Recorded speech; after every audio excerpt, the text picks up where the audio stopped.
আওয়ামী লীগ এই ধরনের পরিকল্পনা করতে পারে না। এই ধরনের তৎপরতা, জঙ্গি তৎপরতা তারা করতেছে। ফলে অবশ্যই ভারত সরকারকে, আমাদের এখানে যারা ভারতীয় দূতাবাস আছে তাদেরকে অ্যাকাউন্টেবল করতে হবে। সরকারের পক্ষ থেকে তাদেরকে ডেকে বলতে হবে যে সেখানে একজন মৃত্যুদণ্ডপ্রাপ্ত গণহত্যাকারীকে ভারত সরকার আশ্রয় দিয়ে অলরেডি তারা একটা নৈতিক অপরাধ করেছে। এখন তারা বাংলাদেশকে অস্থিতিশীল করার জন্য সেই আওয়ামী লীগকে তারা সহায়তা করতেছে। আমরা দেখেছি 5ই আগস্টের আগে ভারত আওয়ামী লীগকে প্রত্যক্ষ পরোক্ষভাবে সহায়তা করেছে, অবৈধভাবে ক্ষমতায় টিকে থাকতে সহযোগিতা করেছে, বাংলাদেশের রাজনীতিতে সবসময় হস্তক্ষেপ করেছে।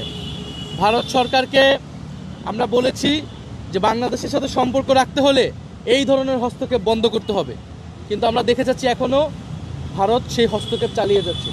ফলে ভারতের প্রতিও এবং এখানে যারা দূতাবাস রয়েছে তাদেরকে সরকার কঠোরভাবে বলতে হবে, এবং রাজনৈতিক দল হিসেবে আমরা আমাদের জায়গা থেকে অবস্থান অবশ্যই জানাবো। সর্বোপরি জনগণের প্রতি আমাদের আহ্বান থাকবে যে রাজনৈতিক দলের জায়গা থেকে আমরা ঐক্যের আহ্বান জানাচ্ছি, কিন্তু জনগণের ভিতরে যেই দল মতেরই হোক না কেন সেই ঐক্যটা লাগবে। এবং ভোটের মাঠে যে আওয়ামী লীগের ভোট নেওয়ার যে একটা প্রতিযোগিতা আমরা দেখতে পাই, সেইটা যাতে আমরা খুবই সতর্কভাবে সচেতনভাবে করি, কারণ সেই আওয়ামী লীগ ঢুকে আপনার দলের নেতাকে যে হত্যা করবে না তার নিশ্চয়তা নাই, কারণ গতকালকে আমরা সেটা দেখেছি।